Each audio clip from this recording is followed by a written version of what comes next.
welcome to the Scuttlebutt Podcast. Our guest today is Keith Dow and Tyler Carroll of Dead Reckoning Collective. Dead Reckoning Collective is a veterans publishing company that exclusively publishes veteran works.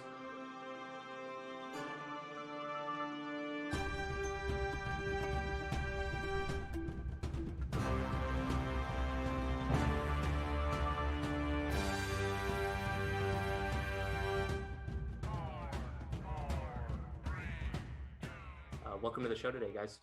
Hey, thanks for having us on.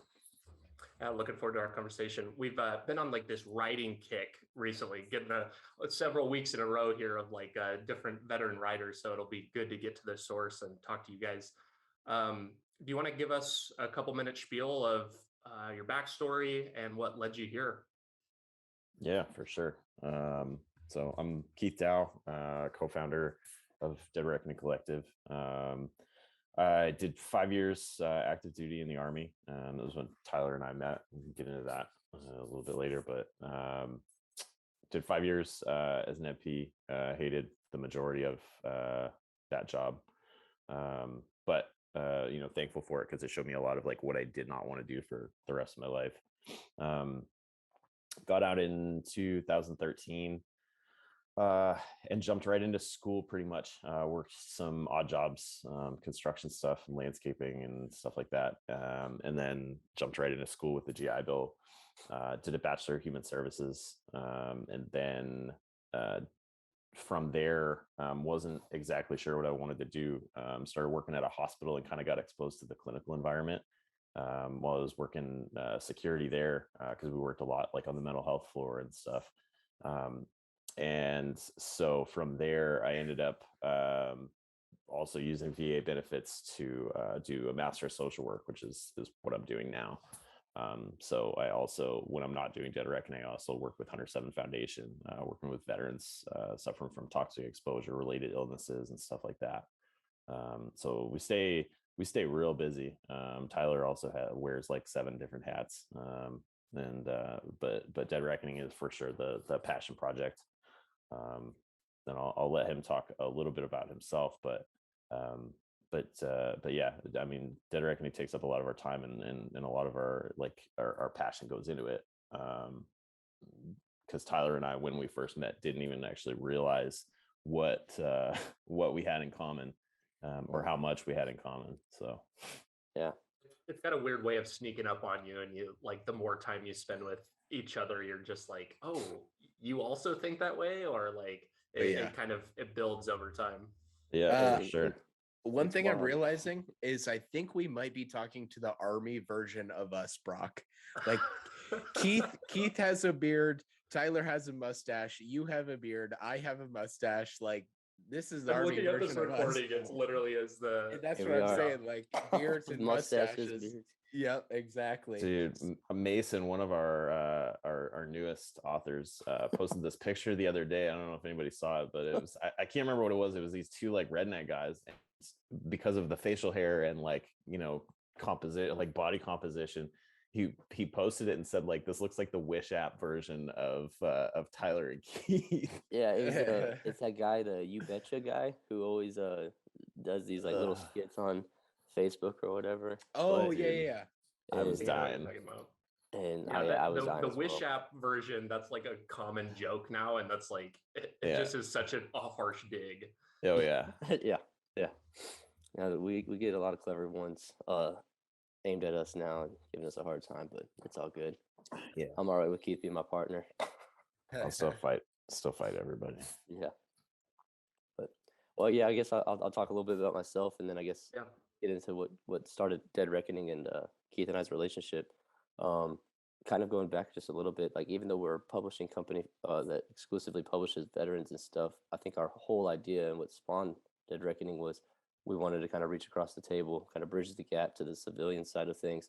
Mm-hmm. Most of our friends are veterans and stuff, but with Keith working in the hospital once he got out, I had an easy transition going into the fire service with over 100-something employees. Only 5 of us are veterans, and that's where you would think that a concentration of veterans would be.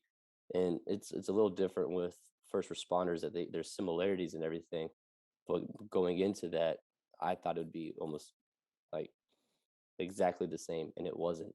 And so we're like, all right, well, how do you link people together? And it's always through stories, and that's where you kind of find the common ground. And so I saw it pretty early on within, like I said, an area that you would think would be heavily veteran dominated and a seamless transition. And I'm like, okay, well, if I'm seeing this, that means everybody else is probably seeing it more like in an amplified way. Uh, and so uh, when Keith put out the post to like start what Dead Reckoning was, it was just initially a blog site to kind of highlight veteran transition stories, kind of what you guys are doing in a way. And so we're like, well, what does that mean to transition? And we're like, being a good father, being a good husband, just giving it your all, whatever aspect that you're doing it, whether that's going back to school, whether that's starting a business. Do you need to go into the athletic sector or first responder sector, where most people seem to just naturally like gravitate towards, or is it anything and everything? And so we were trying to show this diversity because that's what the military offers, you know. And I think Keith and I both always look at our own lives and what brought us to the military. And like I grew up in the military family, hating the military, yet still was destined to join the military. Where Keith was like, I from what I, if I may be speaking for him, but like it wasn't even an idea until like months before doing it in a way. And it's because he saw other people doing what he thought he should be doing, kind of thing. And so whatever reasons you join, they're your reasons, and somebody is going to be able to relate to that, whether they're a veteran or not, because you feel drawn towards a calling, whether that's actual service or whatever career you end up getting into. And so when Keith and I met in Italy, we just were friends. That was all it was. He was an MP. I had a buddy that was a medic that had a wife that was an MP, and we just happened to like meet and didn't like immediately click it off, but we liked each other. Everybody likes Keith, and I liked him, but that was like kind of all it was. And then he left soon after we met. And then, like I said, it was through social media that kind of brought us back together. And we met, I think, right before you guys deployed. Yeah. And then when you got hurt and came back early, we linked up that like literally one night. I don't think we hung out after that. No, not just us two. It was like in group settings, and like only a couple times. And when I came back, all my friends were still deployed, and so I didn't have that many other people to kind of rely on. But since I had met Keith and he was still there as the MP, that's what kind of like got us back together. Yeah. And then after I got out, I was dealing with how I got hurt and my time in Afghanistan and all that. And I wasn't writing a whole bunch, but I would write occasionally. And then while I was hurt, I was reading a ton and I was working out a ton. And like, what better way to get you mentally and physically like healed is read, write mentally, and then work out physically. So I was like all in the self-improvement mindset and really processing things, but I felt like I was doing it all alone. And when Keith kind of made the like little probe out there, like, hey, does anybody want to start up a blog? I was like, well, hey, I've written this. Would you be interested in this being on that blog? And he was like, absolutely, let's start there. And it kind of went a little mini viral. It was about coming back from the battlefield before you felt like you were ready, whether that was being hurt or you spent your whole time there and still you came back before the war had ended. And the mission wasn't accomplished, essentially. And so, and how friends kind of make inside jokes that you're no longer a part of, so you kind of feel an outsider within being part of the community that you thought you were in. And there's a lot of stuff, you know. And so it hit really, really well. And then it kind of just kept forming where we were just talking to people like you guys, and we realized that writing and reading is like this like underground like punk movement, and essentially like it's not cool to do that, but it is actually. And a lot of people are doing it, but kind of in secrecy. And so we're like, well, let's kind of like give this more of a voice. Let's give this more of a platform. And so we found out that people were writing poetry, and I've written poetry since before I joined the military. And Keith had been writing since he was like a kid. And I was like, well, let's just put this together and this be our first publication.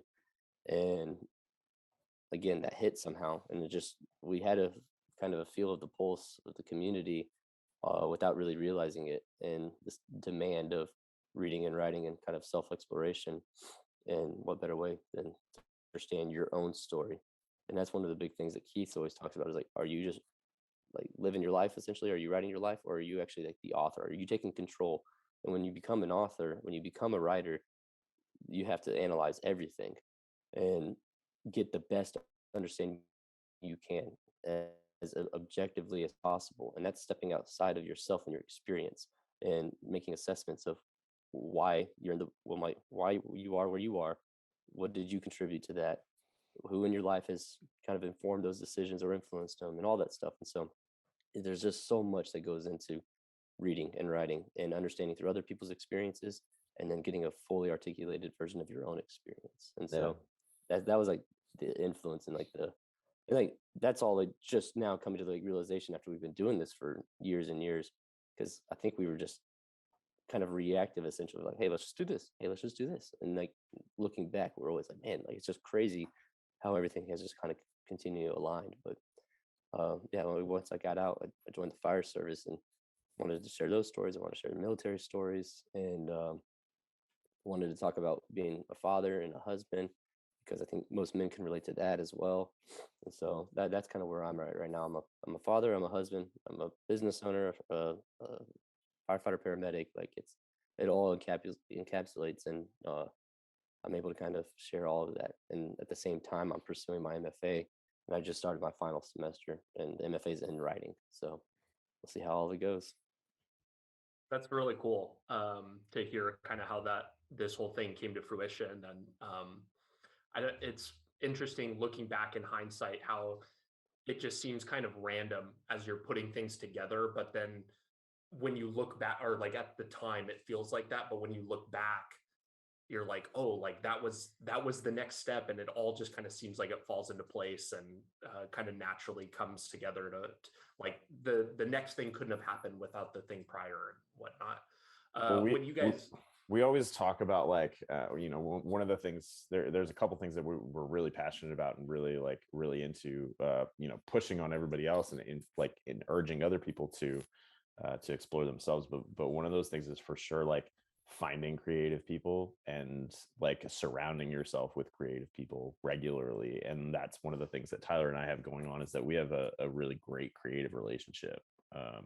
And we're not so naive that like we don't realize that like that is for sure like what keeps driving all these projects and stuff. We have too many ideas, like without enough time to complete all of them. Like we'll never run out. Like I was just saying, I've been saying it the last like week in a couple conversations, but like I don't understand like when people get bored.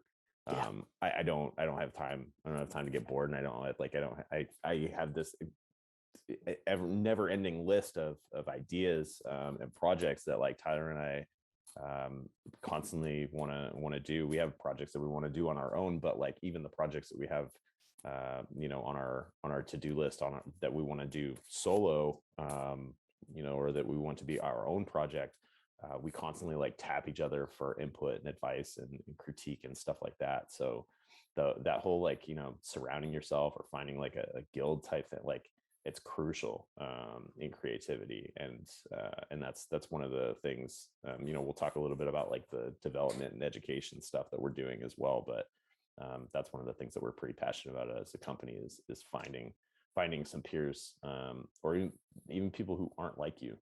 And I think that was what has made Dead Reckoning attractive to others, is the collective mindset, that community. And when you are creative or artistic in any way, like all you want is in a sense is some type of validation for your works and your projects and your ideas and everything. But you also need the inspiration to finish them, because they're not anything until they're done. And the only people that really can understand the necessity for encouragement are other people who are in that space. And so, like, what do you do when you want to surround yourself with like-minded people that want to go defend our country? Well, you join the military. Well, what do you want to? Who do you surround yourself with when you want to create insane ideas? You creative people, And so, we just were able to kind of combine those ideas and fortunately help create and be a part of this community that has been just evolving nonstop. And it's incredible to know that like we are part of it, but also help influence it. It's something we're very, very aware of. And also we both, like he kind of said, we're not naive to know that like we're extremely lucky to have each other, because most people are doing this all on their own. Like there would be no dead reckoning if it was just Keith, and there'd be no dead reckoning if it was just me. Like when I'm slacking, he picks it up. When he's slacking, I pick it up. And then at the same time, we're able to encourage each other to kind of just keep going and all that. And so it's incredibly important to find people just like you two, our friends, to kind of like latch onto and leech off of at times too. Like it's like when he's crushing it, I'm like, okay, now it's my turn. You know, it's like that competitiveness too, and not like to see him fail or do better than him, but it's like, I know I can do that too. Yeah. Like sure. I think just an overwhelming desire to not be the weak link, and we for sure like fight like fucking siblings too. But like, it's always constructive. Like, thank God we don't live next door to each other, because the picket fence and separating the yards would probably be broken 100 times over. Like, stepbrother style, like fighting and getting hosed down by our wives. But like we have a really, part of the great thing about our creative relationship is that we're not afraid to tell each other when and like an idea does not speak to us, that the other has.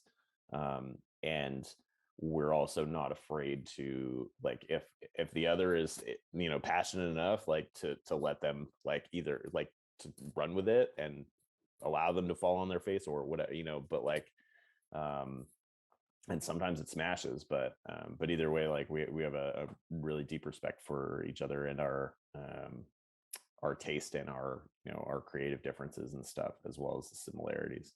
I couldn't agree more with everything that you're saying. I think going back to like finding your people, I've said it for years and years now. The people that you choose to have around you says more about you than anything else as a person. It really does. And there's a lot of similarities there between you guys and Brock and I. It's just a couple episodes where I was like, dude, I'm sorry, like I dropped the ball. Thank you. You were crushing it. Like you picked up the slack, and so it's really, really nice to have that friend. And I think it's super important for doing what it is that you're trying to accomplish in the creative space. Well, and it keeps you accountable too, I think, is the big thing. Is it's not even just like, hey, I want to continue to be good for my friend or like whoever you're working with. You want to you want to take the next step and bring them with you, and then you can kind of like alternate around. And it's really, really hard to do that on your own, For especially sure. when you don't have, like you said, maybe you don't have your network or you don't have that close friend that like thinks like you do.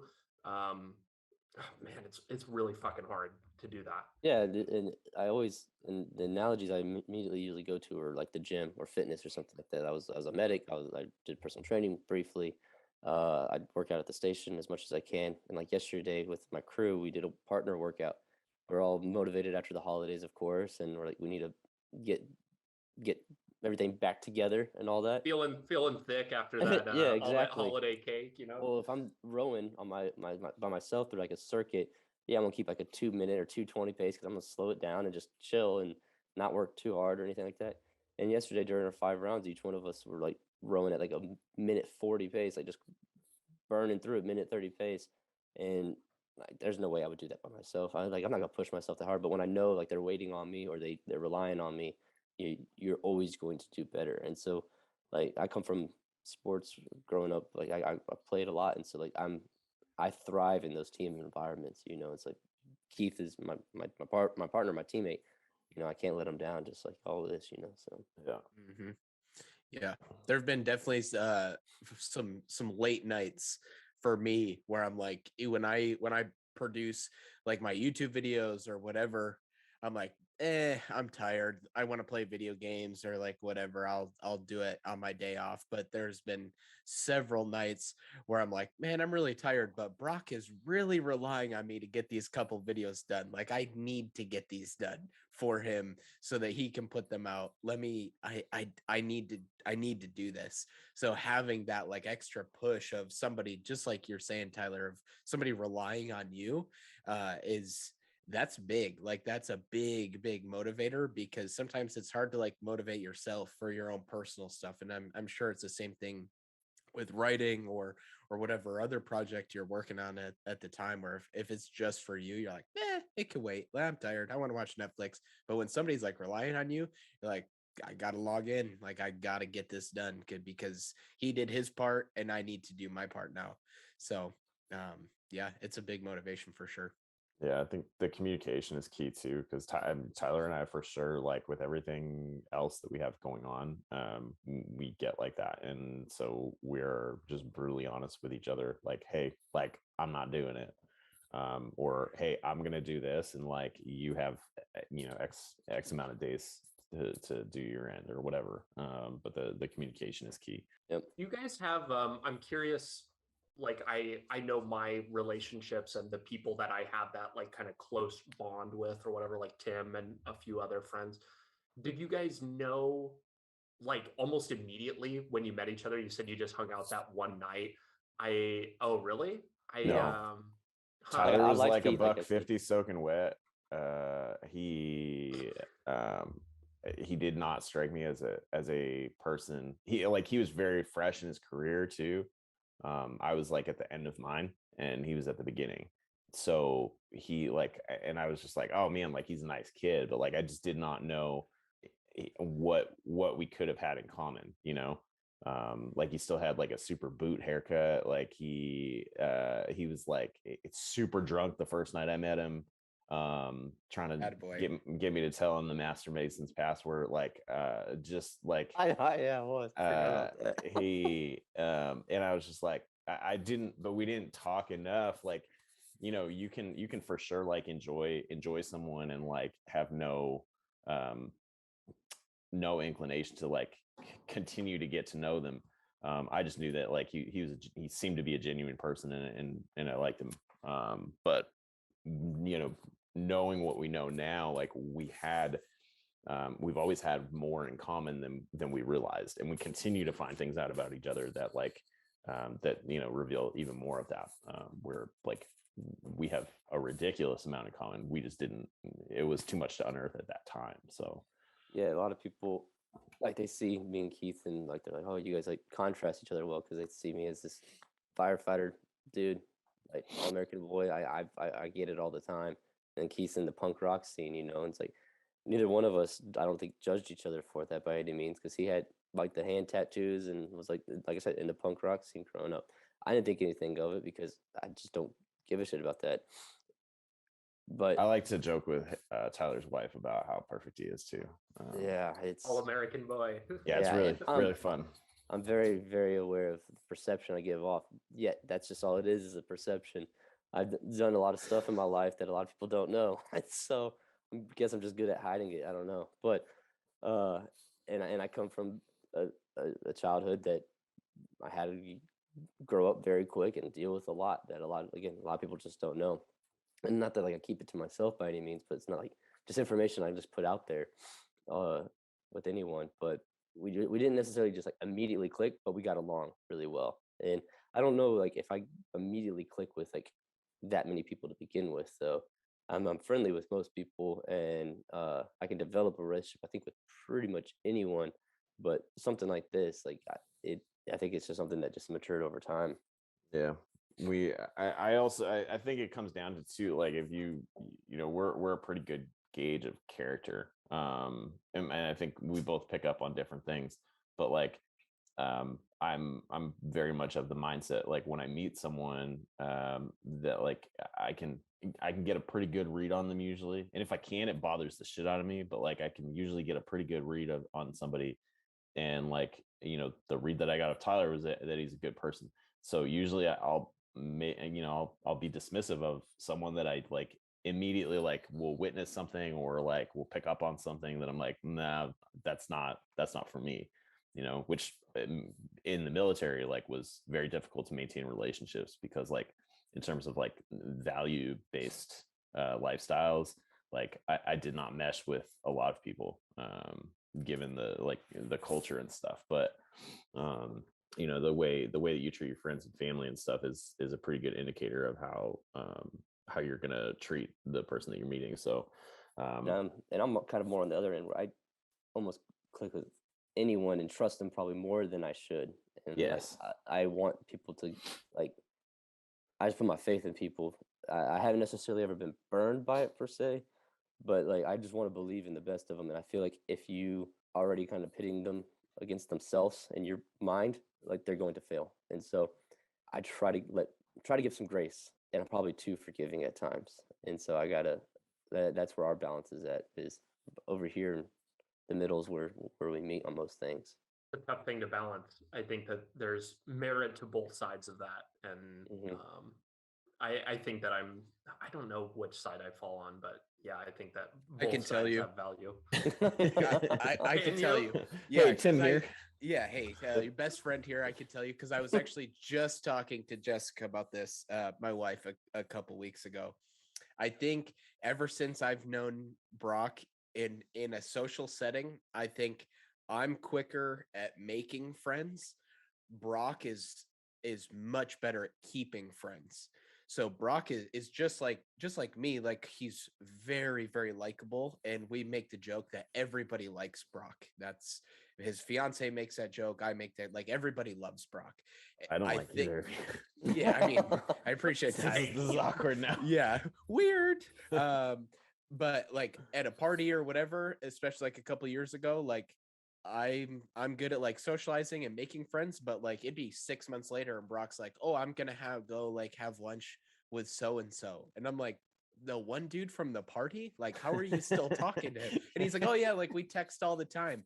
And so like Brock is like really good at like keeping friends for a long time, and it's like it's the coolest thing to see because his like friend group just like gets bigger and bigger. And I'm like, yeah, like we had fun that one night. Like I remember meeting you 6 months ago, and Brock's like, no, I like talk to him all the time. I'm like, what?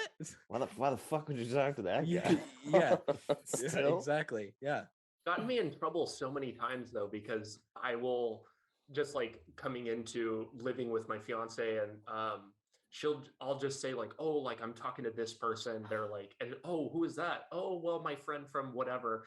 And I always use that friend term like super loosely. So she says friend, and she like immediately assumes that we talk every day. And then she's, well, like who are they? And I'm like, oh, well, the last time I saw him was like 4 years ago. Like they're just my friend. And yeah, it's gotten me into trouble more times than, but I think that there's value in, and why I've really like leached onto this podcast thing is I feel really empowered by the more people that I know. And I'm like, I don't know if you guys have read that. There's a Malcolm Gladwell book, I think it's Outliers or The Tipping Point, but he talks about like the connector people. Like that's who I am. And like I feel empowered by like, oh, hey, you should talk to this person because they can like offer you something, and like having those connections. And you guys are probably our 8th or 9th interview maybe, and just getting to meet such cool people is such a fun thing for me. So this is like something I feel naturally apt at. Yeah, that's honestly what really got me into wanting to keep going with Dead Reckoning, is I was talking to awesome people and getting to hang out with Keith all the time, one of my best friends, and so why not keep doing that?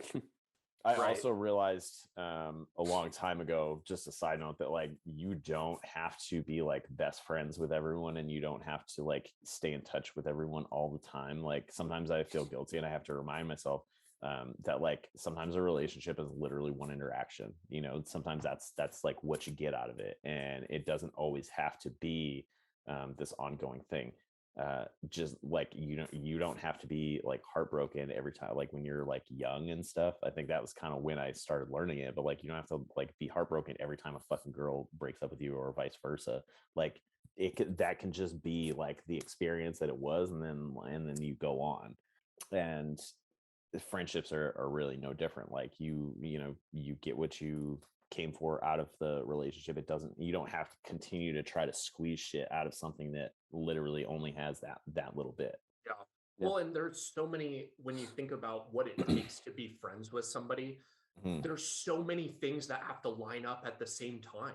You have to be kind of in a similar phase in your life, like in terms of age. Like like if one person's having kids and the other person is in their drinking and partying stage, like that it's not a deal breaker, but it's not going to immediately connect. You're not going to connect over talking about staying up all night with your kids.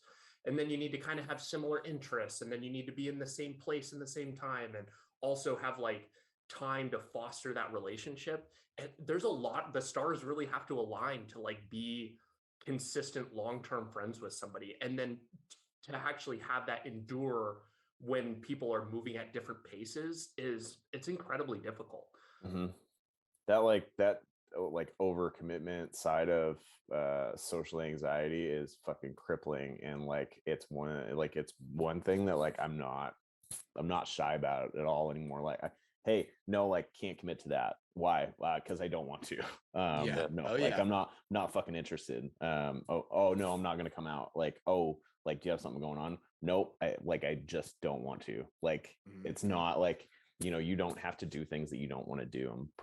I'm at a point in my life where like that is for sure the mantra. Like I'm not doing shit that I don't care about, that I don't want to do. And the sooner you can kind of wrap your head around like how empowering that is, to have the time that you want because you make the time that you want, is pretty game changing. For sure. And I think people respect that too. Like when you're just brutally honest with somebody, they're like, okay, no, like makes sense. My wife and I work together. We're both in sales. And there's been like so many times somebody that we work with would be like, hey, we're like going downtown, or we're going to do this. Do you guys want to go? And my wife's like, oh, maybe. And I'm like, no. And they're like, oh, like why? And I'm like, I don't want to go. Like I think it confuses a lot of people. Like that does. The guy that punched the kangaroo in the face, like, and the look on the kangaroo's face. Like I think it's like that. I think like a lot of people like don't know how to react to that. They're like, oh, and you like, especially when you don't lie about it. Like, well, this is fucking weird now. Like, no, it's not. Like it's weird that somebody's telling you the truth, right? It's something that I've had to learn over time, especially with like the Dead Reckoning thing, and like just to say no to things it's a skill that you have to develop, because especially when you're wanting to pursue, like grow something too, and the stress that goes into that, because you think every opportunity is going to be the opportunity to take you to the next level or whatever the case may be, and so you talk yourself into things that probably aren't gonna give you the payback worth your time, and so you do have to actually filter through a couple decisions and like, okay, yep, that's just not worth my time. Well, correct me if I'm wrong, but I would assume too, like with the Dead Reckoning Collective, it probably hit a certain point where you guys, I would assume, had a lot of people like reaching out to you, and they wanted to do certain things or have you guys on certain things or whatever the case may be. How was that to kind of like adjust and start telling people no more often than you were probably used to? I know personally what's hard is this is a business, and initially it started off very personal because I started with one of my friends and we were just excited to give back to the community. And then it grew into being a business, and I had to change my thinking of, oh, I'm a business owner now. Like I can be people's friends essentially, but at the same time, like my time is extremely valuable now because I also have a family of 4 kids. And they're my priority more than anything. And if everything's always pulling me away from them, plus my other job, plus my own schooling and my own passions, like whatever I'm approached with, like it has to add value. And it takes a lot of confidence to be able to tell people that, like, just no, I'm sorry. And so you definitely have to understand who you are now, because it grew relatively quickly, where not that I didn't necessarily feel like I was a nobody, but I thought I was just somebody who just was contributing to the community. And now in a sense, like we're shaping it, and like that's the relationship we have with it. So yeah, it was something that evolved for me. It's also we have to continually check ourselves and remind ourselves that we are because we're a veteran publishing company, that we're veterans ourselves, and we are exclusively publishing the written work of veterans. That means that like 9 times out of 10, we may be getting somebody who this is their first crack at it. They haven't submitted anything anywhere else for publication, and like industrially, and culturally, like rejection is a huge part of being a writer, and being able to take that. It's not just it's not anywhere near the same as being cut from a team. It's not anywhere near as the same as like, trying out for something and getting told no. Because a lot of times that rejection will be just like feedback. Sometimes, I mean, if you're doing your job right, you'll get feedback also, as as a publisher, as an editor, as whatever. But it's a really important part. The problem with 9 times out of 10 the submission being from a veteran who hasn't submitted anything anywhere else ever, and this is the first thing they've ever written, is that it's crushing to them and they don't understand that. Seasoned writers, my girlfriend has been writing for a long time. She's got her MFA. She teaches creative writing. She has a whole shit ton of things out for submission right now, and she's like, almost daily she'll get like a rejection letter from something. She'll submit the same piece to like 10 different publications simultaneously, and so she'll get those, and it's just part of the game. And so the problem, I think, is that like we are a publishing company, trying to appeal to writers, and so we have to, like I said, regularly check ourselves and remind ourselves that that's who we have chosen for our demographic, for clients, and that sometimes we have to explain a little bit more too, that like it doesn't mean that we hated it, or sometimes it does mean that we hated it. Sometimes it means that like that you should do something else. Sometimes it means that you should develop yourself more as a writer. Sometimes it means that and so we try to give people some more in depth. I also like don't respond well to like the strong arm shit. So if you expect things immediately just because you sent something, you can send this to any number of publishing companies. If you sent it to us, I kind of I assume that like it's because you have researched our company enough that like this is where you want it, not just because you're a veteran. And just because you're a veteran doesn't mean that you're going, that we are going to publish your work. We do have specific expectations, and so we try to maintain a level of accountability, and we try to provide good feedback. We try to do a lot of things, and that's, like I said, with the like development and education and stuff, that's kind of why we've started doing that too, because we saw a need for it. We don't want to just set people up to fall on their face. Like if we're telling other people who may not want to go do a 4-year degree or a master's program or whatever, but that want to learn a little bit better about how to be a better writer, how to present something, how to submit something, then we'll offer different opportunities to learn how to do those things better.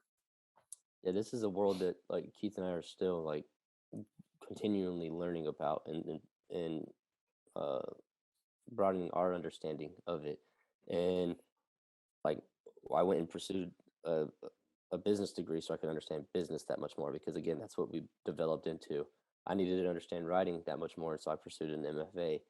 What does that mean? Like, not only am I learning and becoming more of a subject matter expert, it also shows that you're becoming disciplined in the craft, and that's what this is. And just because you write something doesn't mean it deserves publication.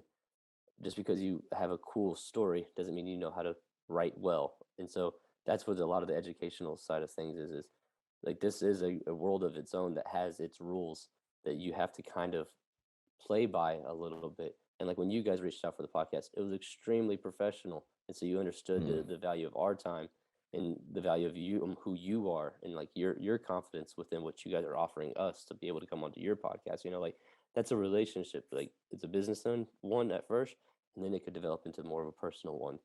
And again, that's what it's a weird dynamic, because we started kind of grassroots, and like I feel like that's where we will always kind of be. And I like the idea that we're approachable, but they also have to understand what we have created and value our time. And it's a hard balance, because people want the feedback, people want some direction, especially because this is so new for them. And that's what we wanted to create, is like, hey, this is an important aspect of your life that you probably aren't doing. Just like, again, the working out thing, like, hey, go get the reps in. That's what the writing is. Go get the reps in. Just because you wrote one thing doesn't mean you can go run a marathon now. You can go get a publishing. I'm like a publishing deal. And so it's like keep working at it. That's what we're doing constantly. It has become work. And we posted something not too long ago about being a writer. It's like what makes you a writer is you putting in the work. The Art of War, Sun Tzu, whatever, but the War of Art by Pressfield, he talks a lot about that. Is it doesn't take that creative an idea or that interesting of a story to write a book. Like that is a huge contributing factor. You know, what creates a book? The work you put into it. Like work is the one requirement to finish a project. Everything else is supplemental. And so it becomes work. And that's what's hard between like Keith and I's relationship, even at times, is we have a work relationship, but a very personal relationship. And it's hard to separate. And that is a struggle and something that we have are constantly again checking ourselves. And at the same time, again, we started grassroots, and so we understand the appeal that we have, and we understand the demographic that we're appealing to. And so like just because I go get an MFA doesn't mean I need to look down from my Ivy tower, because that's what we hated about academia, you know.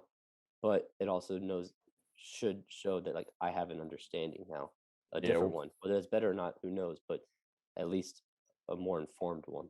We're finding a very healthy balance regularly of being gatekeepers, as well as like breaking shit down that we don't like, you know. So it's, I mean, we're constantly finding things where like, why is that a thing? Like, and then so we just don't do that. Like where it's just, you know, it's one of those like cultural, like industrial norms that like everybody just kind of does, and we're like, well, yeah, we're not gonna do that. Like that's stupid to us. And like for like the slush pile, or for my MFA, one of the classes I took was specifically to help publish the university's literary journal, and I was one of the assistant editors for that. And so what does that mean? They sent like literally 100 short stories to us, and we had to read through the slush pile, is what it's called. And so what does that tell me now? Well, now I understand what the general demographic, like the general writer, is writing about. So that gives me an understanding. Well, what is like, and then I also studied classical and contemporary fiction now. And what made those writers stand out? Well, they were always looking into the future. And so when people start writing about interesting stories or interesting ideas, sometimes, unfortunately, the market's just not in demand for that too. And that's a totally different conversation. It's like, this is good writing. It's not marketable right now. You're behind the times, unfortunately. Or you may be too ahead of your time, you know, like let's figure out how we can find that balance. Yeah. And those are things that like we're learning to understand that much more because we have put ourselves in this community. Can you guys talk a little bit about, we've kind of jumped around a little bit, but can you talk about, I guess, so this started out as like an online blog, right, Keith? Can you talk about the development and what was the tipping point for when you talk about what you were doing with that, how long that ran, and then at what was the deciding factor of, hey, this needs to be a business, and like maybe the development of the business. And something that I'm in particular curious about is obviously you guys are not doing this for nothing.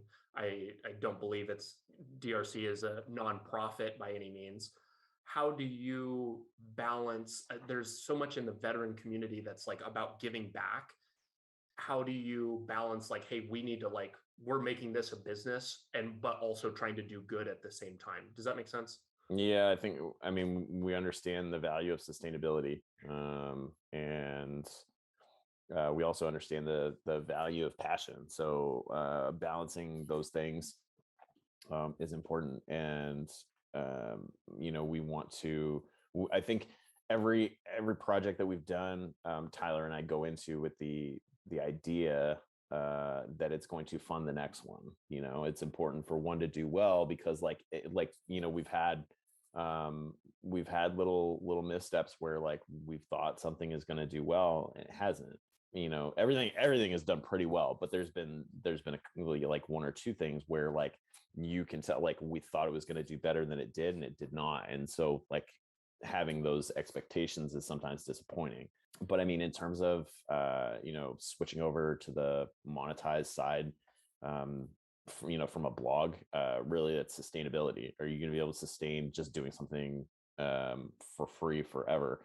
Like in the business world, like you should you have to, you can't expect to take a paycheck, first day. You have to be willing to do some work for yourself for free. That's not working for somebody else for free.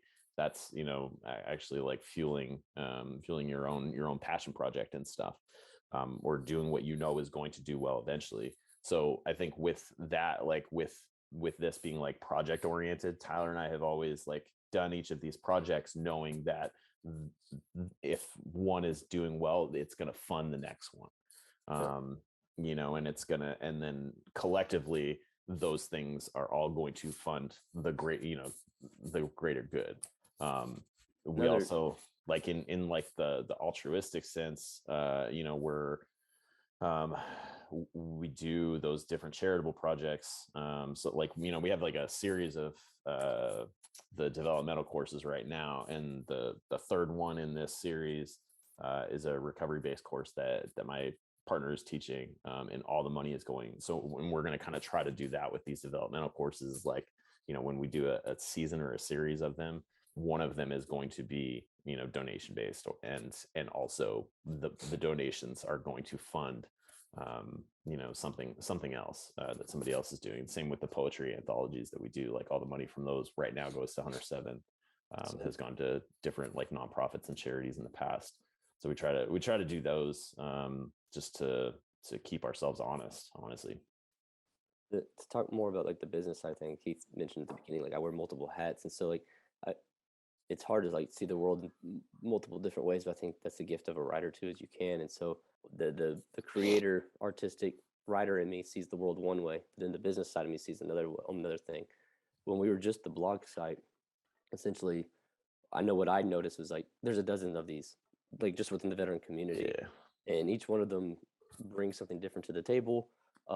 They appeal to different demographics and everything.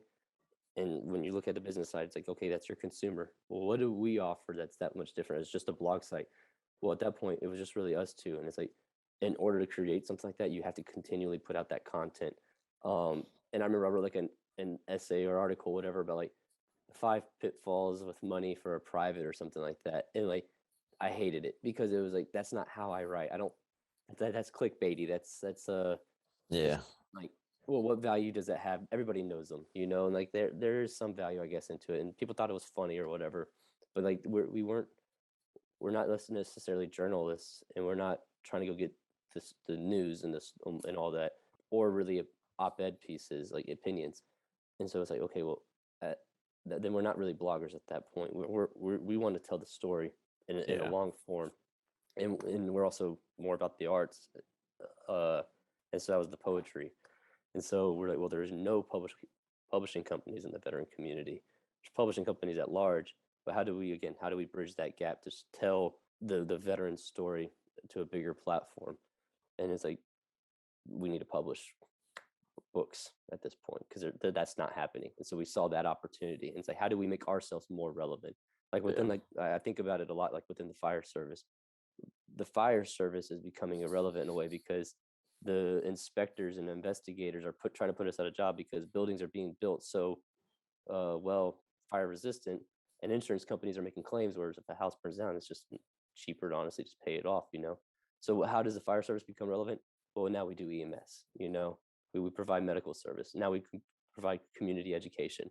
We become a face for all that other stuff. And so you have to see everything as, how do you become relevant in the future? Because if you're thinking about right now, you're behind the curve. And so that was like the determining factor, where it's like, again, sustainability, we can't sustain just a blog just between Keith and I, and the type of writings that we like aren't going to just be blog writings. Like we like the poetry, we like all this other stuff. And so we thought about like the literary journals or the lit mags and all that stuff, and then books. And so that's something that's not being provided in our community at this time. So let's be those people to help people see their projects through. And it's not going to go anywhere as easily, like a blog. A blog can, if you like leave it dormant, like I had this really cool blog, and eventually like he's got all this stuff saved, but eventually like it goes offline. Same with like social media. We're old enough now that we've seen a couple different social media platforms crash and burn. And then that's kind of where like the initial idea for the blog came out of too, is that like it was at a time where a lot of things were happening in the world that like our peers were speaking on, and I was like, man, what a shame, because like I've seen that shit, like, you know, send me a MySpace bulletin from like 2002. Like you can't, because it's gone. You know, and I don't think Facebook is anywhere near the same, because nobody from MySpace, like Tom from MySpace, never had to testify in front of Congress. But it is so it's probably not going anywhere, but it is for sure a possibility. And wouldn't it be a shame for you to write this, like, you know, beautiful like first draft of an essay in a friggin' status and then have it be gone? So so that was really one of the main motivators, was to create books, because books, yeah, you know, books can get destroyed and all that, but I mean, if you press a couple hundred of them, they're floating out there in the universe, versus whatever in the, you know, you might find one in a used bookstore. It's much more mysterious, and you know, it's a cool thing, like to be able to find, like I've gotten into Vietnam veterans poetry. We are by no means, you know, the first people to do this. There were people that were coming back from Vietnam and doing the same thing, starting small presses, you know, creating different anthologies of poetry and short stories and stuff like that. And even, you know, one of the poetry anthologies that I have from like Vietnam veterans, they were pooling all the money back to relief in Indochina, you know, like, and we found all this out after the second poetry anthology. But you know, it's a common desire to like want to leave some sort of legacy, I think, among veterans. I think that's true probably of anybody, but maybe especially people that are kind of creative or in this space. Just like when you really start to think about big picture, I've been like posed with the question and try to remind myself of this question like a lot. But you know, if money was no object, what is it that you're going to be working on? And like, what are you going to be?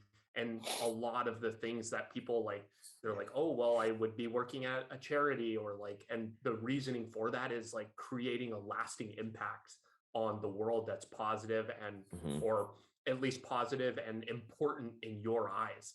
And a book, like, there's almost not much more that's lasting than that. You know, those books will still be around in 200 years, you know? Yeah, for sure. That's cool. That's a really interesting dynamic, and I like hearing that. What, I guess, how did you guys recognize that there was no veteran publishers out there? Was that just something that came as a result of like spending time in the space and you're just like, oh, maybe we should do that? Or I personally count myself a part of this cohort of people that's looking for opportunities to like that you're uniquely suited for. And a lot of times, like, you may not know exactly what it is that you should be doing. And when you talk to people that have like gone way down the path, the way that they describe it makes it sound just like, oh, it was just an idea and I just decided, you know, maybe I should do that. Yeah. One of our more known authors, when we initially told him that we were considering starting a publishing company before he was one of our authors, told us that publisher was a dirty fucking word. And you know, now I count him as one of our closest friends, and for sure, you know, one of our rock stars, our champions. And I think that speaks to the industry, and it speaks to the veterans' experience in the industry, is that it is a fucking dirty word. You know, it is a negative experience for a lot of people. So we saw not necessarily that no one was doing anything similar at all, but that like no one was adequately or honorably serving the population that we wanted to.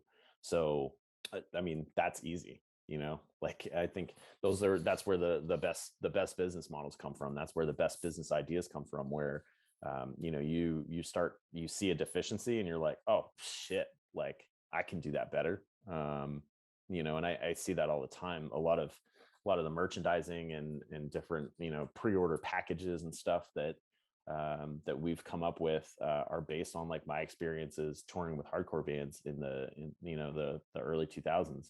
And people are always like, "Oh, it's so cool to have like a t-shirt with a book." I'm like, "Yeah, like this is literally what we were doing when we were 17." Selling And CDs and having and having a it's shirt, having a plethora of items like with whatever the main thing is really cool. It's also really fun. It's like that's one of the parts that Tyler and I enjoy the most about working with an author is that we can do things like that. We can come up with these cool little unique items, or these like limited edition t-shirts that also tie in with the book. So I think like you said, like the music industry kind of influenced us, and even like the movie scene as well. I saw all these stories just being somewhat distorted, being Hollywoodized and all that, and like that's the all-American hero type of thing. And it's like, okay, well, that's not really the case usually. And like I was in the 173rd, the deployment after Restrepo, and like when you watch that documentary, like that's what it was like, like that's the truth. And so I've always liked documentaries, and usually any kind of independent films, and it's because they're not necessarily as concerned about the propaganda necessarily, and they're not necessarily as concerned about the money. And as money is a motivating factor, like I think Mos Def in one of the Netflix documentaries about hip hop thing, he's like, money was never like the focus, but she was in the passenger seat. We made sure she was buckled in and she was comfortable and all that. Like that's the best way I think that to like look at it is when you're focused on the arts and you're focused on the story and you're focused on the person, people see the authenticity in that. And that's what it was, is the relationship we build with the author when we put out one of their books. Like I'm constantly sending them the book cover design. They're giving me the input. I'm sending them the interior book, and they're giving back feedback. And so that book becomes something that they helped create, not even just the words and the story in it, but the physical copy of it, and I think to them that holds so much more value when it finally gets printed. Where we've had friends that go with a little bit bigger publishing companies or big ones, and they have almost no say in it other than what they submitted, and then the edits that come back, like they've already signed kind of their story to the publisher, so they can make those changes. And so we just were like, no, let's focus on the individual, the person. And that's what I get from it. It's fun. The relationships too that we build. So what was that transition like, going from kind of like running this blog into, okay, now we're lacking in this space. There's really no publishing companies that, that work with veterans. This is what we want to do. What's that transition like? Like, do you already have a plethora of authors that you're like, hey, we're good to go? Or are you turning it up tenfold and being like, okay, now we need to really find a couple books to publish? We threw ourselves on the fire first. Yeah. The idea, that's what Fact and Memory is a collection of co-authored poems from Tyler and I. And the whole intention of that book was really to fine-tune our process. We also both wanted something out there, but we really wanted to create something together, and we wanted to create a product that we could use as a model. And we did it really well. We still have people complimenting it all these years later, and telling us like what a great collection it is, both like the content, but also like the aesthetic. And so that was really important to us, that we, if we're going to screw something up, then we do it to ourselves first. So when I say like threw ourselves on the fire, like truly, like literally did it. Yeah. And sacrificial lamb. Yeah. And just like most other stuff, like we just, nailed it. It's lucky. But it was a lot of hard work too. And the reception was like, it just confirmed like what we thought was already happening. Because to be honest, it was like a lot of people putting a little bit of poetry work on Instagram and whatever it was. And I just was like, Keith, I write poetry. Do you? And he was like, yeah, I do. And I was like, well, let's make this book. and like show people that like this could be done in a way. And when we got the validation from the reception, it was like we needed, like I again like almost I wanted to help provide that for others. And then the anthology came out, the first one, and so almost 40 veterans could say now they're published poets and authors. And the book blew up and became a #1 new release on Amazon, you know? And it's because you had 40 people promoting it and being like, I have a freaking poem in here. And it's a collection of people from all walks of life that tells the GWAT story, you know?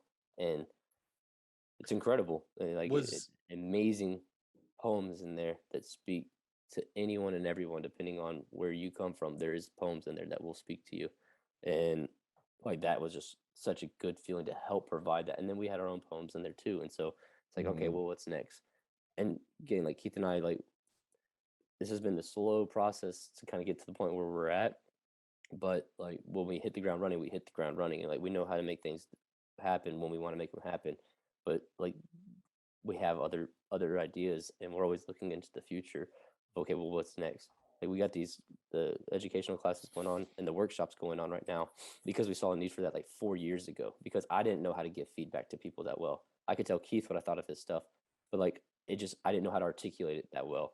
And so now I put myself in the space to understand how to give feedback. And then I honestly I put my own writing out there, and I said, hey, anybody who wants to critique this, let me know, and you can send me something. And then that gave me an idea of like 10 or so people that understood how to read a piece of writing and give me feedback. And so it's like, okay, well, you actually understand this, and then these people don't. So confirm, like, we need to be able to provide this for the community. Like, goes back to sustainability too, because like Tyler, we were talking earlier about how like we're, you know, these two groups that right now are like, you know, really good at some things, and I'm really good at telling Tyler like, hey, you gotta stop fucking doing that. One of the things that I've had to tell him to stop doing is giving people feedback via Instagram or like everybody that emails them and stuff like that. We've drawn a pretty hard line, especially in the last like year and a half, that we can't.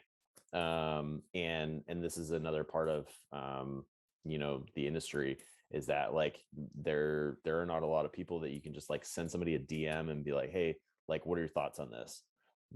That's number one, it's not going to help you. Number two, I don't have time for it. I'm not going to be able to give you like substantial feedback on a poem that you send me in an instant message. So we have drawn a really hard line on what we will accept and how. And generally, like we do not accept submissions that aren't intended for publication, unless we're publishing a larger project with, you know, a whole bunch of smaller pieces. So like an anthology, there's no reason that people should be sending us single or, you know, like 2-3 poems at a time. If you want to publish a book, then you send us a full completed manuscript. And when you send us that manuscript, there's guidelines in our FAQ section on our website, because it doesn't serve either of us.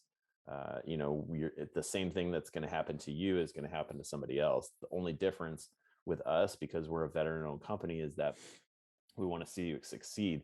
So we may explain it to you a little bit more, but another publisher will for sure just throw shit in the trash. You know, we'll explain like, hey, this is how you can do it a little bit better, and that's why we've outlined the submission guidelines so clearly as well. But that's just like with anything too. That's like, you know, emailing a business, that's like applying for a job, that's like anything. You know, you have one shot a lot of times.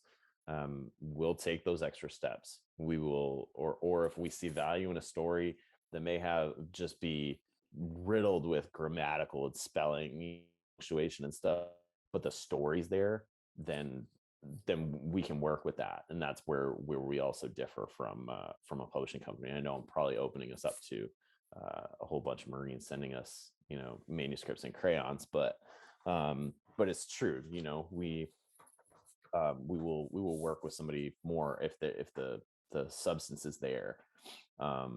Well, I think just like having somebody DM you, just like you're saying, like you had to say, stop fucking doing this. Like this doesn't, like we're not helping. It's offering a lot of value to the person that's sending the poem, but to you guys as business owners and as the business, it's offering no value at all. No, it's a very like one-sided, it's a very one-sided transaction. Yeah, I think it's the feedback component is really important, and it's again, like Tyler was saying, that's that's why we started the workshops, that's why we started the developmental courses, and we're getting some really good instructors in there to facilitate those and not have it just be us. But the problem that a lot of people have is that they don't actually know what they want for feedback. When they ask for it, a lot of times I think people really only expect to be told that it's good or it's bad, and that's not helpful to anyone. And it's not, to be honest, I like the editorial eye. I was compared to a working dog, right? Like if you've ever worked with like military working dogs, those dogs only have like a certain amount of hours that they can work in the day, and those hours have to be broken up a certain way, otherwise they're no good and they start like missing shit. And really, like, the editorial eye is no different. I can only read so many things. I have a lot of trouble when I'm in school. Like right now, I'm reading this like Colson Whitehead book of like short, like really short, like essays, memories, like stuff like that. And I tend to read things that are like short bursts when I'm having to read a lot of like textbooks, articles, peer reviewed research shit, because like my brain is fried by the end of a day of reading for school. And it's no different when like your whole job is editing and giving feedback and stuff like that, and reading the product that somebody sends you. So you read through different lenses. Like now being more in this community, like when I just read the things they carried before any of this ever started, I read it and I enjoyed it. Like that just was my reaction to reading a book. Like this speaks to me. I love it. This is something that I think I could possibly do. And you're inspired as a reader. But once you learn how to read that much more, because that's all you do, and you start studying it, like I read through a totally different lens now. There's a guy that I went through to the PB Abate book club thing in Montana last July. And when he told us how he reads, like he's working on his doctorate, he's highlighting like themes within the book. So then he can go back and do quantitative research on them, because he's trying to create the veteran lens for writing, like how do veterans read the text? And so when you ask me for feedback, you're asking me a totally different question than you're asking your significant other, your friend, or your aunt. Like that's totally two different questions. And we've had, and Keith he's a good little check valve for me, but you can't do that for people anymore. And like I agree, like if it's somebody just that I know and I've been friends with forever, I'll read it and I'll probably give them just like the, hey, you may need to think about this, this, and this. And like, that's as much effort I'm going to give them. And I let them know that right off the bat. But when you're talking about actual constructive criticism and feedback, like I read through a totally different lens now than I did just 2 years ago or 5 years ago. And so it requires a lot more effort for feedback. If I just want to read for enjoyment, I can burn through it or whatever. But to read with that eye, it requires a certain amount of bandwidth. And there's only so much that you can give. Well, I think you're reading through the business lens now. Yeah. You started out, and I think from a general business context, when you're like maybe just starting out with something, like with you guys, it was the blog, you kind of have like this shotgun pattern of like, it's all just, you're trying to figure out what works. And then as you kind of continue to move forward on that, you can kind of narrow the offering and understand, hey, what value is it that we're bringing to people? And being able to say no is such a big thing generally, because not everybody is your customer.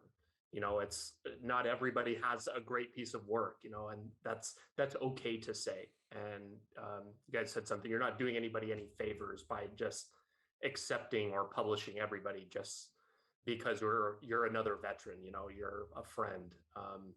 It's like it's sustainability and valuing your own time too, right? Like a doctor can't treat every single patient.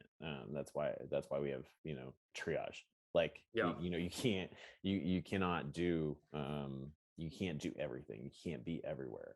So prioritizing it is important to prevent like burnout in yourself too. What I'm curious, and hopefully for our listeners too, like can we get a breakdown of like kind of the step-by-step process if somebody wanted to be published by you guys? What's kind of the general guideline of how that would go, how long it would take, maybe some of the economics? Can you guys kind of walk us through that basic process? Yeah. So like I said, if you have a completed manuscript, then the first step is to go on our website and look at the FAQ section. And in there, you'll find all the submission requirements. And then from there, you should then go back and look at your manuscript based on those submission requirements and determine if you do have a completed manuscript.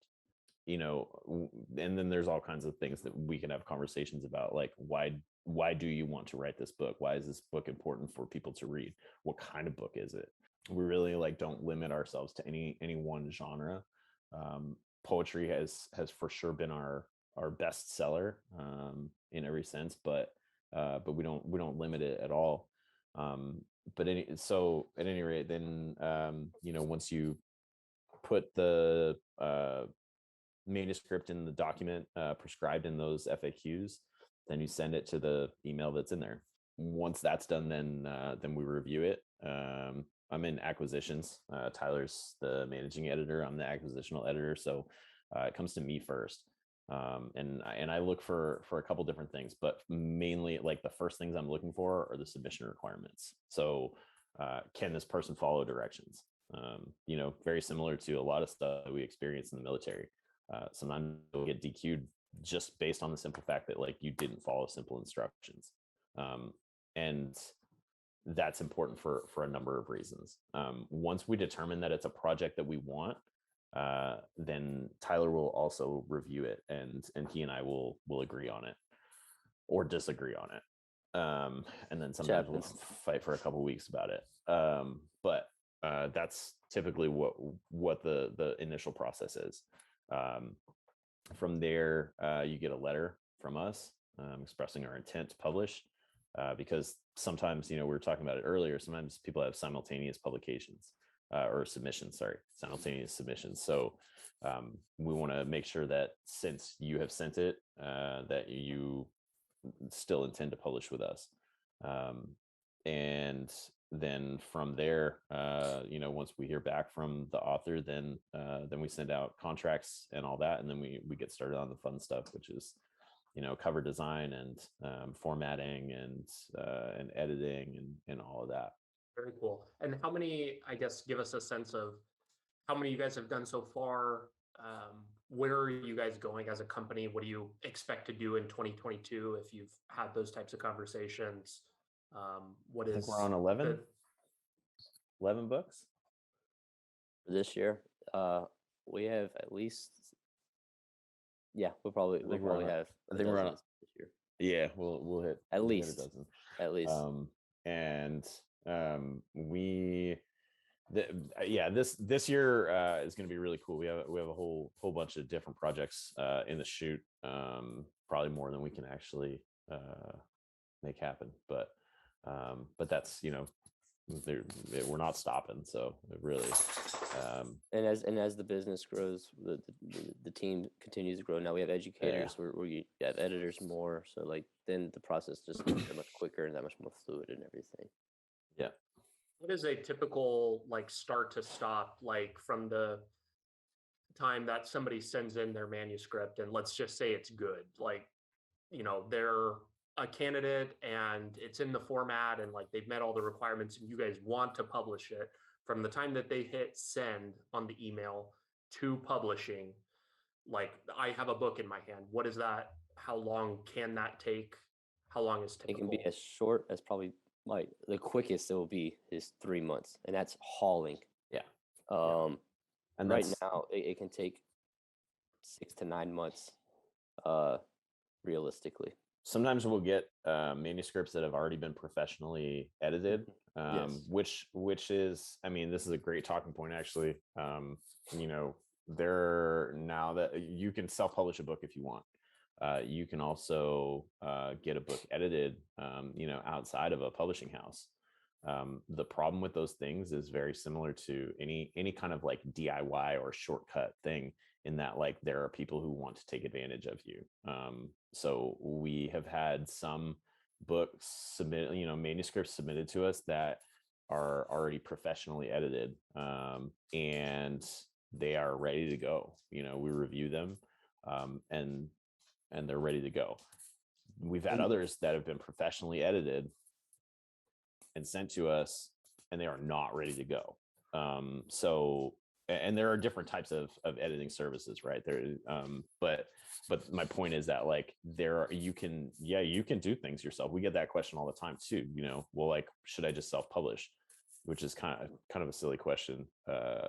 Sent our way. Yeah, that's so silly. But we're also like brutally honest about it. Like, yeah, you absolutely can, but like you're not going to get these things. You're going to have to do these things on yourself, and you're going to have to figure this out for yourself. And it becomes a bandwidth thing. It's like, can you do all this on your own? Because and you absolutely can. People are doing it constantly.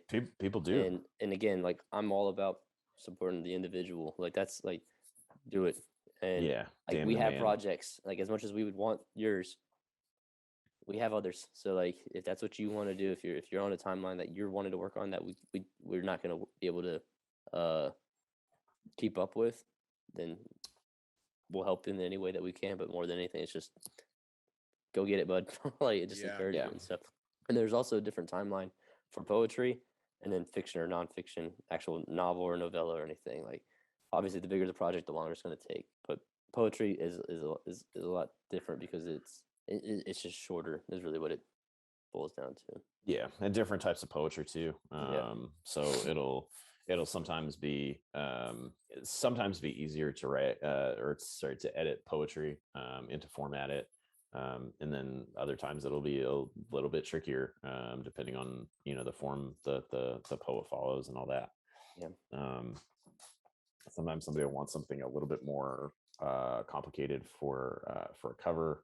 Sometimes there will be some different like clearances and stuff that are required. There's all different kinds of variables in the projects that we've encountered already. So there's something super powerful about like when somebody says like, well, I could do this, could I just do it on my own? And they almost expect you to say like, no, you don't want to do that. Like let us do it for you. There's something super powerful about just being like, yeah, you can. Like, I have enough. We have enough projects. Like, go for it if you want.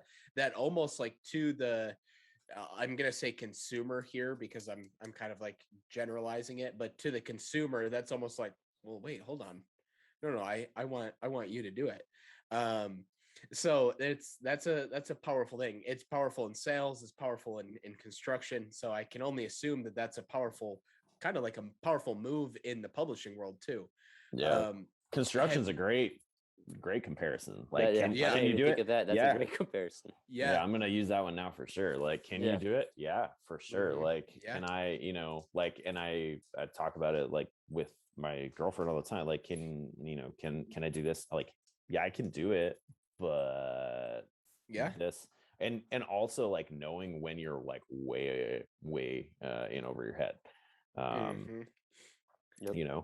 Can you do it? Yeah, probably, but it's gonna look like a 5-year-old pace project. Like, so yeah. And I use that line in sales all the time. People are like, well, I think I could go get it cheaper. You probably can. Probably. But, probably. But buy nice or buy twice, bro. Like, exactly. Like, you're gonna have to do this all over again, blah blah blah. And they're like, oh, wait a minute.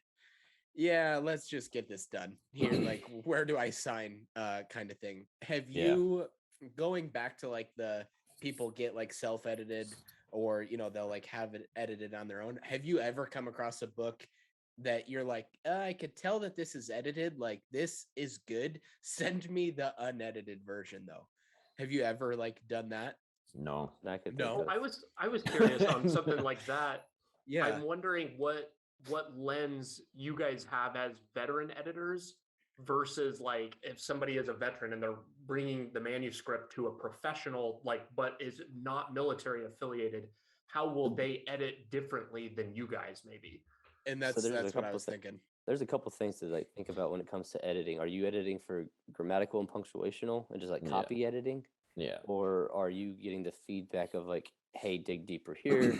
Are you maybe we need to scrap this or whatever? And so as far again, like we're reading through like a business lens essentially. Like we're constantly reading the market of like who's relevant, what's being talked about, um, what have we already said within our publications, what can we offer different and stuff. And it's like that's like the basic thing. It's like unfortunately, like if your work is a 9 or something, but it follows this idea, and we just have somebody else's idea that's almost exactly the same, and it's a 10. Like yours is great, but we have something that we're willing to put, whatever the case may be, you know. But it's like Yeah. if you're saying something that nobody's saying or sharing something that nobody's saying, and it's a 6 or 7 within our scale, like that, I'm just using numbers to make it a little bit easier to Sure. understand. But okay, well, let's help you get it to that 10, you know. And the way that we would do that is now through the MFA experience that I've had with editing, and then with Keith just actually having a critical eye. Keith has just a great eye for editing. I'm an asshole. Yeah, he as you can tell, he's not afraid to say what he's thinking, that brutally honest feedback. But at the same time, when we're picking out a manuscript, what we're also working with is, and again, I can relate it to the fire service. When we're doing the interview to hire somebody onto our department, like there's only 100 of us there. Can we even work with you? Like, yeah, you may be a stud, but Yeah. like, are you like likable? To be honest, too, like, are you somebody that we want to live in this house with you for 24 hours? Okay, now on this publishing side, are you an author that we're going to work with, or is this something that's going to be like, are you going to be difficult? Like, Yeah. we're bringing you into the like our family. Like anybody who we've brought on now has become friends with almost every other author that we have in the with that. They're part of the community that much more, you know. So, like, are you somebody worth like even working with? And like, if We've that's had a few of those too, where like, you know, we were like, Tyler and I will have like a, you know, a little meeting after and be like, we dodged a bullet there. Like that would have been a nightmare.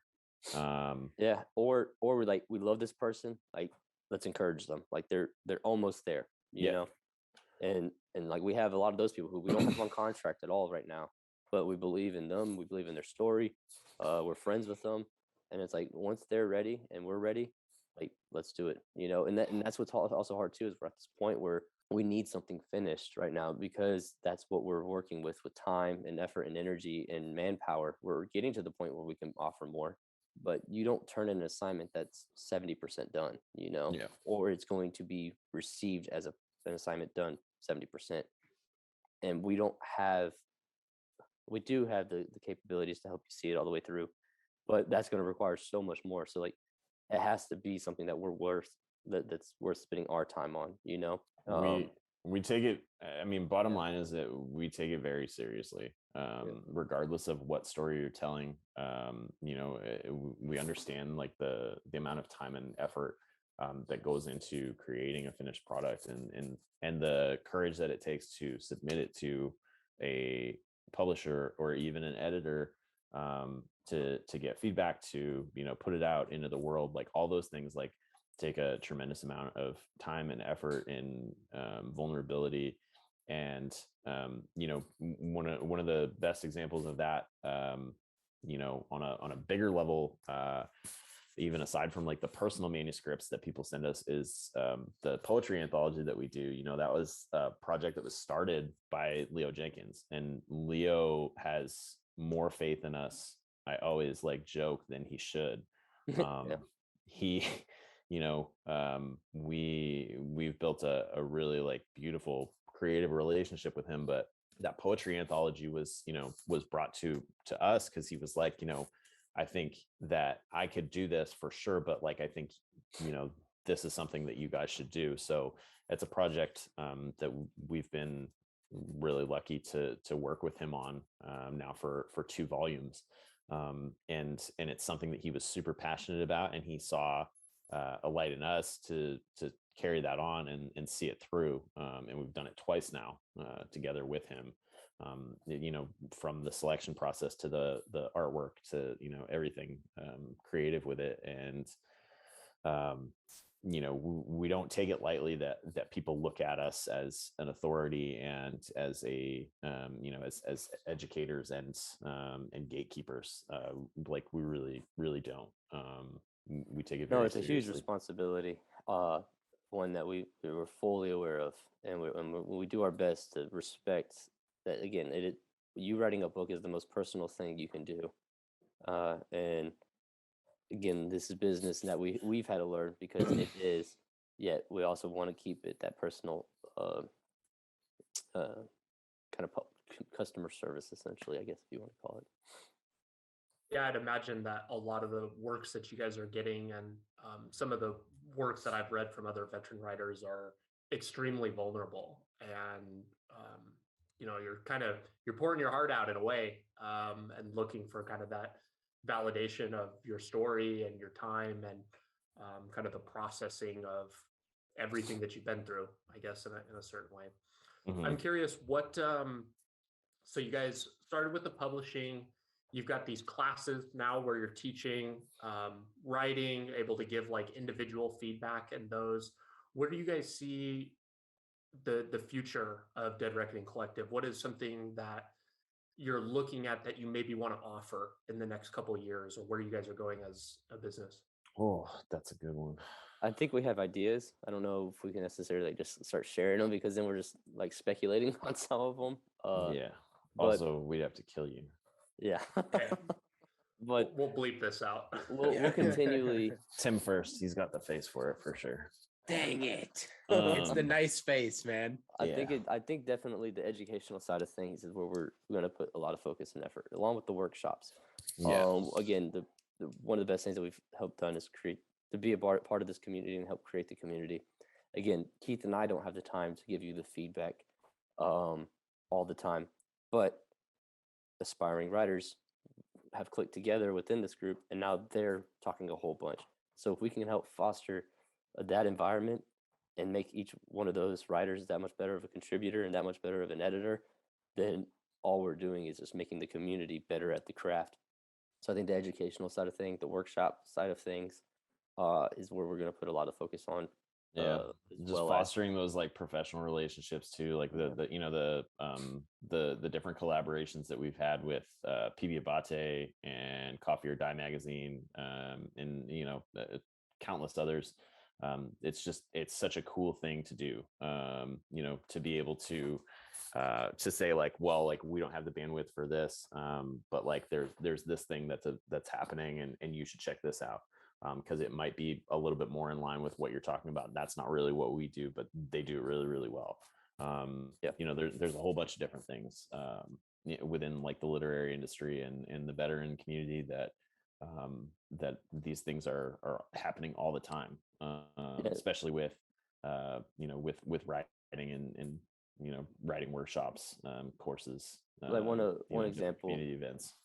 Yeah, one example that like I've had the idea to do or the passion to do is like a literary journal or a literary magazine, and I was bugging Keith about it for years to like, let's do this, and he made the comment is eventually like, we can only be great at so many things, and so if we put this out, how good is it really going to be? How much time are we really going to be able to put into this, and then at the same time, Coffee or Die starts putting out their magazine, so it's like perfect. And so now we have a working relationship with them where some of our authors have been able to go over there and get into their magazine, and Keith and I are published through them as well now, and so again, now it's about networking and getting into bigger publications and using the resources and friends that we have developed over this time, where again, same thing, not that we're passing you off to somebody else, we're passing you off to a friend, and we're calling you a friend or something, so that's part of it, as well as we understand our niche, we understand our value and who we are, and we're going to continue to develop those, and we're going to continue to broaden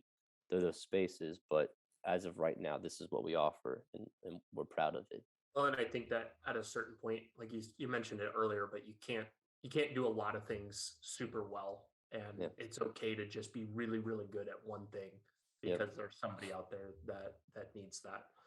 I'm always kind of curious to talk to other veterans and see, I guess, is there anything that stands out to you guys maybe outside of the writing field? You guys are kind of in that specific niche, but do you feel or see unmet needs in the veteran space that are like interesting to you or stand out to you on like a personal level? So like as far as got like the head scratcher for a both of business, them. I like a love it. business thing or like a nonprofit coming up, uh, I don't, I don't know. I'm only focused necessarily on what we can offer within those. I really Mhm. dig what other people are doing and what other organizations, 107, for example, really dig that, you know. And so like I think as far as like an entrepreneurial aspect, those people are going to find those spaces just like how we found this space. And I think like real recognizes real. As soon as something happens like that, Yeah. that we see, it's like all right, they understand uh the need and understand the vision of where we're going. I have my opinions of what is going on in the veteran community, right and wrong, and I think that we need to kind of tighten some things up. But that's a different conversation if you want to get into that. Real recognize real. The example that comes to mind immediately also is Tom Schumann. One of the most genuine people we have built a relationship with. And when before we actually had spoken with him, just brief interactions on social media and stuff, but before we had actually, he was somebody that like either of us, either him or us would call a friend.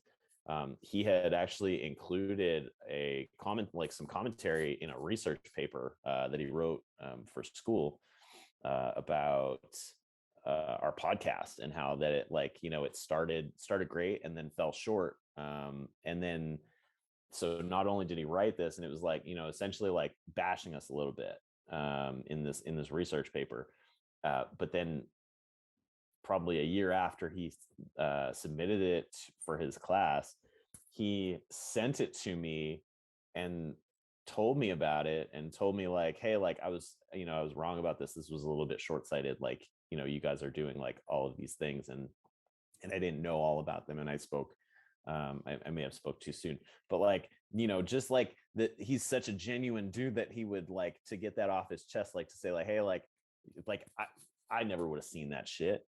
But that like that it was like bothering him that much that he's like, hey, like I said this, and I guess like maybe I was a little bit wrong and whatever. Like it's just such a cool thing. But yeah, definitely like seeing what's going on in the community, and just keeping an eye on it. But also like just out in the world, we like seeing original things. We like seeing genuine people passionate about what they're doing, because we can relate to it. Yeah, I think that you're able to see when somebody's intent is for good, and they're not like out looking to get fame or notoriety or money or whatever it is. You can kind of really, when you can understand someone's intent, that gives them kind of some more credence and makes you kind of want to support them and find out how you can help them. Mm-hmm. To kind of wrap up here, Tim, do you have anything else you want to talk about? I literally could go on like, I we know. could keep going for like so long on this, but there's one question that I meant to ask, but we just kind of like conversation took over. You were talking, Tyler, about your the book that had like 40 different poems in it, and it was a number one seller in Amazon. And it blew up because 40 people were like, look, I'm in this book. Was that a tactical move on your part, or was that just like it just happened? Did you intend on having this many people so that it would blow up, or was it just like, no, that kind of just accidentally happened?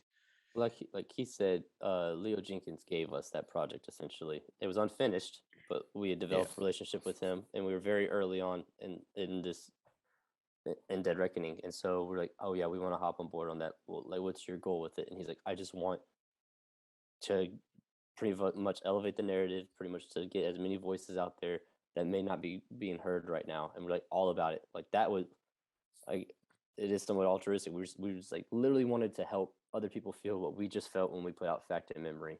And so the product was so good because there was 3 or 4 people going through each poem, and again, kind of like, all right, this is an idea that hasn't been talked about within the poem. Like, bam, that's in. Okay, these 2 are really good. All right, well, let's just put them both in. But they're kind of similar. How they differ? Yeah. And so like that was just kind of the process of selecting and everything. And then once we finished, we were like, oh man, we just are giving the voice to 40 people. And then it blew up and we're like, oh man, like that only required so much effort on us to market because everybody else is doing that for us. But at the same time, what we also learned from that is when 40 people are like working towards it, they all feel like they're sharing that load, which is good. But at the same time, like we had to understand that we are the driving factor to kind of keep that going. Like that is still our responsibility. Yeah. And so like when that many people are working for you and doing all the work, like it's great.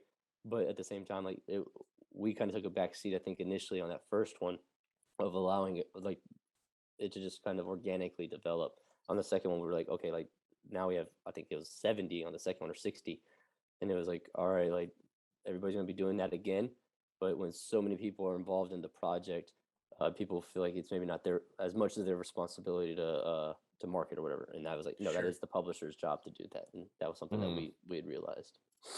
Gotcha. But it was definitely like oh, that's why I did so well because and then we're like, all right, well, let's do that again, obviously. And it still for sure helps, having that many voices, but that's, I mean, that really is the point is having that collective community voice be heard. And that's what we've been passionate about with that project in particular, is being able to get that many voices. There's so many different varying levels of military experience, writing experience. Some people, it's the first time they've ever tried to write a fucking poem and they nail it. Some people are support guys or even combat arms guys who feel like they didn't do enough, during their time in the GWAD, that they didn't get their chance, and they're speaking about that. Other people are 10 deployments deep and talking about all the shit that they had to do.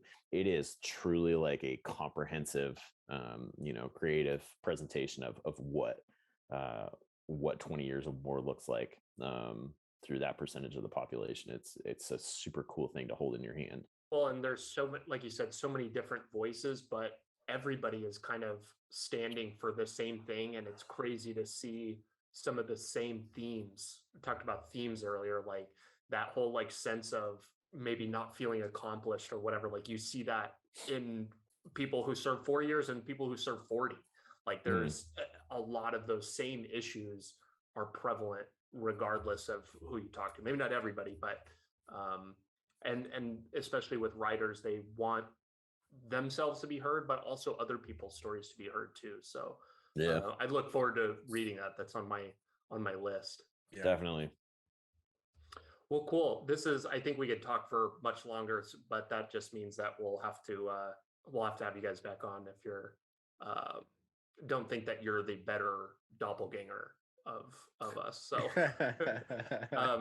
real quick, I guess, can you guys give where people can go to follow along with what you guys are doing, contact, whatever you want to give out? Yeah.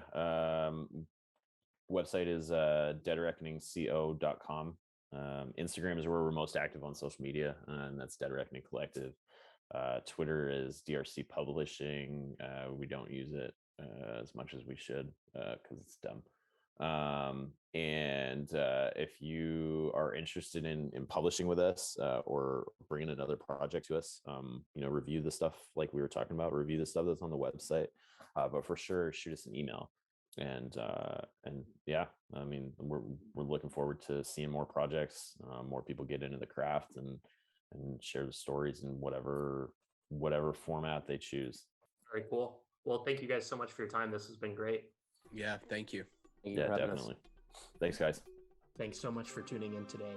Your listenership helps me better educate people like you and the rest of our nation's military, both past and present, on building a successful life outside of military service. If you're looking for more ways the top vets are leading more effective lifestyles, building businesses, and using the resources designed specifically for you, press here for a selection of some of the best clips. Be sure to like this video and subscribe to the channel to stay up to date, and I will be talking with you soon.